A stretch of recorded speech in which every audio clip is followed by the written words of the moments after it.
This is Dr. Travanchik in a sort of urgent mode. I understand that the Budgies Society's general counsel or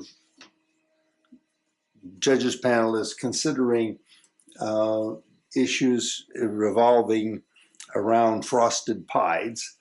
and so I want to give you a brief history of frosted pies as I know it over the last, let's say, 60, 65 years. Um, in the 1950s, after World War II, there were some pies that were that originated, some of them in Belgium, I guess, and those were called Dutch pies, and then there were some recessive pies, and they were called Danish pies. But the Dutch pies were a asymmetric pie, as uh, uh, as recessive pies are also asymmetric, and the pies themselves were not.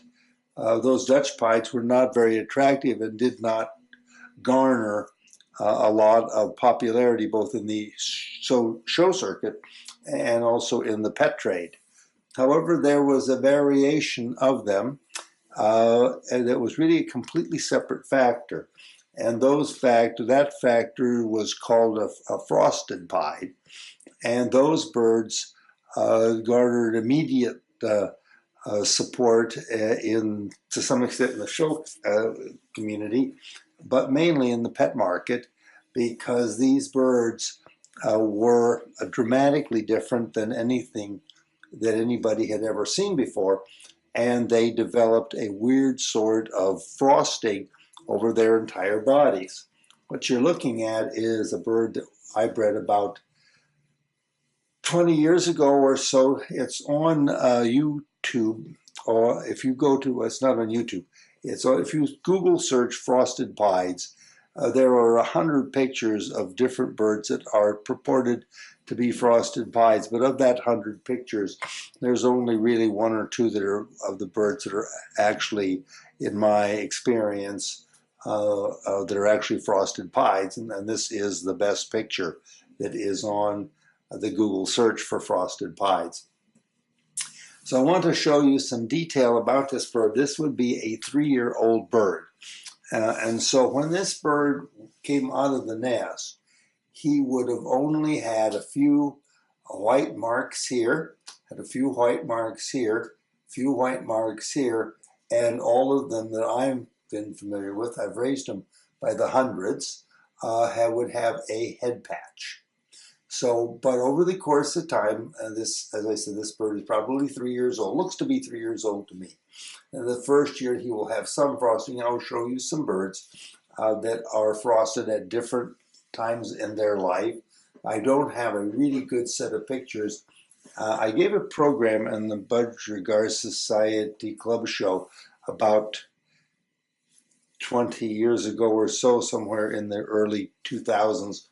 And then I also wrote an article, fairly extensive article in Budgies World in around 1983. And I am sort of telling you the same things that were in those articles to some extent. But if you want reference for that, I don't think they recorded, I still don't think they're recording things in the conventions of the club show for people giving programs, but these birds are so stark and nobody's seen them that they sort of immediately garner not so much, well, some confusion and then some resistance as to what this actually is, because these are the rarest budgerigars in the world that I'm familiar with. And so at any rate, so this is a frosted 3-year-old frosted sky pied, and but you'll notice here the frosting is white.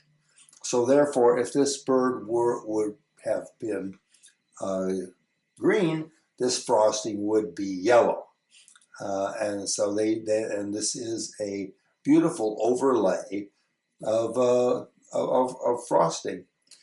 The bird that I'm about to show you is also about a 2-year-old bird, but this bird is a frosted pied.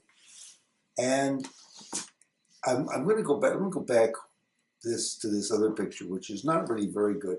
But if you'll notice, the flights are not affected, even though it is a sits on the continental pied factor of the genetics, the DNA. That factor does not affect or very much, is better off not affecting the flights. So I'm going to show you now another bird. I think this bird is owned by Henry Timmis. This is a really very nice frosted pied from the same line. The line that these birds all come from was imported into the U.S. By some people in the United Kingdom as I said, in the early 1950s, and immediately, as I said, gained footing because they were so beautiful, and they would double and triple the price of them as in the commercial market because of how strikingly beautiful they were. So this particular bird has no flights. There are no flights, although they are asymmetric, and I'll show you some birds that have flights on one side, not on the other. But what this bird is, this is about 2 years old. This bird has not as much frosting as you like it. Probably there's a possibility, since no two birds are the same. Now, this is the confusing part about this, and people have so hard for them to understand this. So these birds are not the same. So this is, as I said, about a 2-year-old bird. And what you notice here, and this is different than what I showed you in the other bird. The other bird is frosted with white. However, this bird is frosted with ground color. In other words, in another year or two, this entire wing might turn blue as this shelling disappears, and this ground color becomes the center part of the wing color. I've had several of these birds, particularly a dark green cock that I can think of about 20 years ago or more, that his wing, when he was 3 years old, he looked like a parrot because he was completely yellow. He was dark green, completely yellow, and his wing had turned completely green over the course of 2 or 3 years, however long it was. So this bird also is not as frosted in the thing, but you will see these little frosting feathers. They're individual little feathers, and this bird is frosting. And as I said, my sense is this bird might be 18 months old just by looking at the state of frosting in it. So, but these birds, the pieding comes down from the mask, so it's upper body pieding. And then I can't really see this, but you don't see the head patch. But this bird would have a head patch. I don't think I've ever seen one. And as I said, I've seen hundreds of them that did not have a head patch. So here are some current young birds. These are young frosted pieds from that same line. The line came originally from a guy by the name of Dr. Gouillard in the 1950s, and he specialized in rare birds, and had a repository of fallows and all different kinds of birds that were available then. But one of his main focuses were these frosted pieds because they were so difficult and so rare. So anyway, these are baby frosted pieds that I raised last year in 2016, I guess it would be. Yes, I raised them in 2016. Raised about a dozen of them, or 2 dozen of them, and I'm going to just show you, these are nestmates. I'm going to just show you these characteristics again. Both of them, it's hard for here to see here, both of them have these head patches. So then also them, they have varying degrees of white patches on their chests. This doesn't show well, it's a little blurry, but then again, These are the best pictures I actually had available of points I wanted to show you. And so, but the key thing here is this, how much white is on these wings. That is a telltale, this is a telltale sign that these birds are frosted and will frost, or will probably frost. Not all of them frost completely, but will frost. So the flights have nothing to do with it. People, if you select for these flights, then you will potentially lose the frosting. By the last 40 years or 50 years, I have selected for frosting only, and that's why these birds are purebred. I don't breed them frosted to frosted. I've never had enough birds to do that. But if you breed frosted to frosted, they will turn essentially white. They will actually look like penguins. And they used to call them actually, Mr. Ellingsworth, A.G. Ellingsworth, and Vera had these birds, and they actually called them penguin pieds. And those pictures were in Budgies World in the 80s. I think I posted some of those, and then also in the lecture that I gave about 20 years ago at the club show. This would be another nestmate, possibly a year or a month or 2 or 3 earlier. This is probably about 6 months old. So now this bird is starting to frost a little more. He's got more of a patch here. You'll see this frosting, this little feather here, and all this, these huge sort of, I call it kind of, the shelling has changed in these birds. These are shells called the shell parakeet. But the shells are changed in that there's more white on each one of these. And as they age, by the time this bird is 3 years old, his wings should be as white as the first bird I showed you. This particular bird has some white flights. These are asymmetric birds, but certainly I never bred for the flighting in them, simply because that was, in my mind, not accentuating the dramatic beauty of these birds, which is actually in their frosting. I'm going to talk about their tails a little bit. They have very strange tails. Some of the tails are white with black quills. Some of the tails are black with white quills. Some of the tails have actual body color in them, and I think I can show you that towards the end of this lecture. One of the problems with these birds initially is that because the piting was up in this area, it tended to wipe the necklace, the spots out. And but now with our current numbers of outcrosses, I've not seen that as a problem in the last, let's say, 30 years. This is another picture. This might be the same birds. I'm not sure.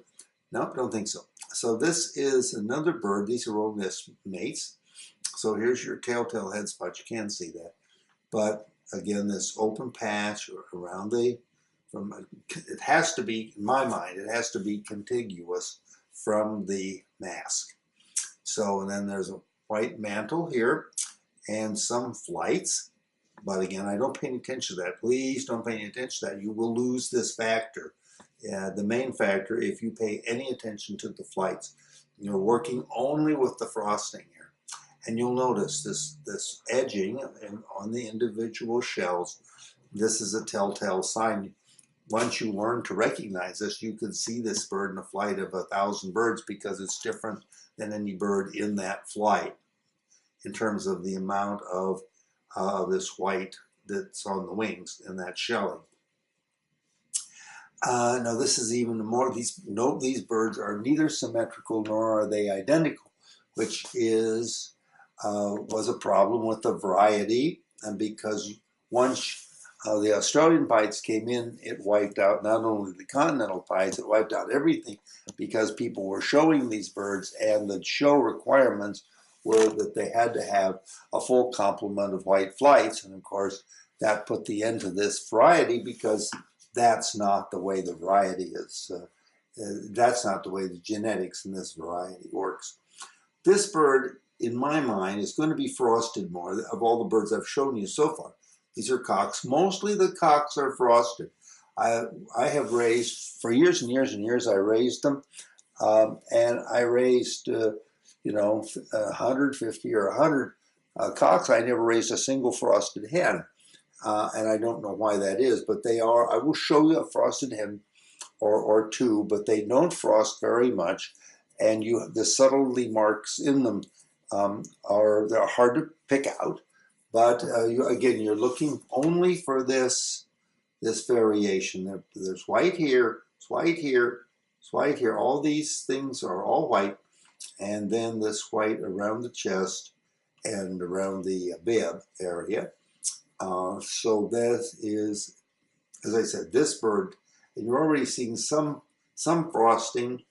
This particular bird has a white tail, but as I said, I will show you these birds' tails vary quite a lot.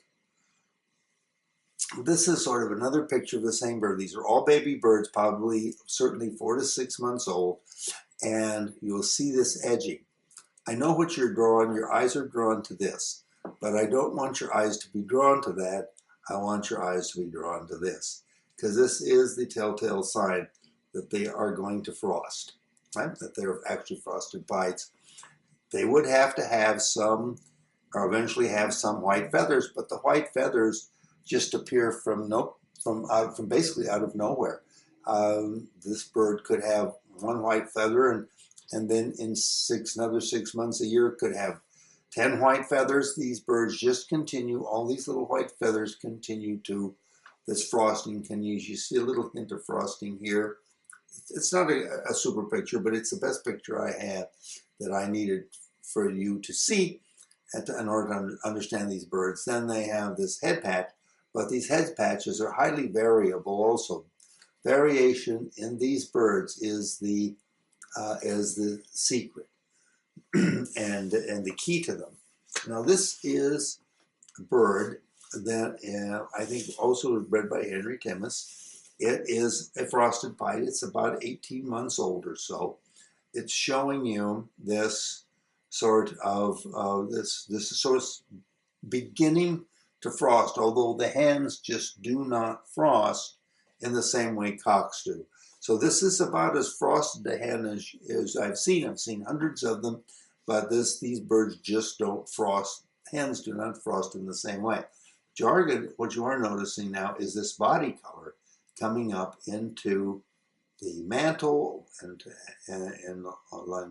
the sort of the bag, so not exactly the saddle, but across here. So these birds will eventually turn. This wing will eventually, this part of course will stay white, but this part may turn blue. So you're seeing this is the right side of this bird. This is the left side of this bird. So these birds are not symmetric. So some of them will have more piting on one side than they will on the other. And they just don't look the same. But this is the telltale thing with frosted pies, is this white edging along the shells and along this entire wing, and then these patches of white feathers here. I can almost assure you, when this bird was out of the nest, none of this was visible. It would have looked just like a normal bird, except it would have been bred from frosteds, and it would have had some of the telltale signs which I showed you earlier, and the white edging along the individual shells. Now, I hesitate to show you this bird, and because it is basically a perfect frosted pied. Only 1 out of every 10, or let's say 10 or 20 of them or so, will have white flights. So this is one of the birds that was raised this year by Henry Timmis, but it is classic in color, and I'm not sure if I know how to make this focus in on this. I guess I don't. But what I want to do is I want to show you, again, this is a single head spot all this telltale frosting. This bird is probably 8 weeks old, 10 weeks old, and you can see this frosting beginning. These shells are different than anything else that I'm familiar with in the world, and I've been looking at these birds for, as I said, 50 or 60 years more. And also the tail is these birds have fascinating tails. This particular tail is kind of an aquamarine, even though the bird itself looks to be cobalt. The tail itself is a completely different color, and it is not symmetric. So this side of the tail looks one way, and this side of the tail looks another. These birds are not symmetric, and they have incredible variation in terms of their coloration and the amount of pieding on them. This might be the last picture. Yes. So this, again, back to these baby birds, and I think this is the same picture. Back to these baby birds again. These birds here would have been related. They would be cousins of the birds that I have just showed you. This last bird that was a completely flighted pied, more reminiscent of continental pieds, Dutch pieds, other dominant pieds. Then that factor was again wiped out in the show circuit by Australian pieds, which had a competitive dominance. And so if you wanted to win with Budgies, then you had to have Australian pieds.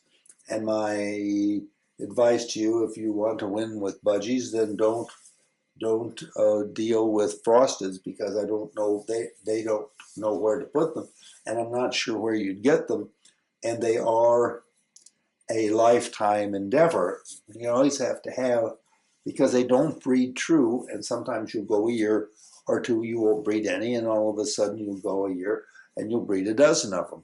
So that they are difficult, and but in terms of the reward is really incredible, because they are, to me, among the most beautiful birds in the world. This actually is a bird that came from the same stock that I sent to Jeff Atwood. I would say 30 years ago, maybe a little more, 30, 35 years ago. And he tried them for a while and was not pleased with them, and eventually they ended up in France. When somebody opened up the cage, got mad at the breeder whose hands they were in, and they opened up the cage. He lost a bunch of birds, and then eventually they were down with a guy in the south of France, and he has raised a large number of them. I've seen pictures of them, but of all the pictures I've seen, he has selected for flights. And when you select for flights, that is very detrimental to you will lose the focus on what this bird is all about, which is frosting.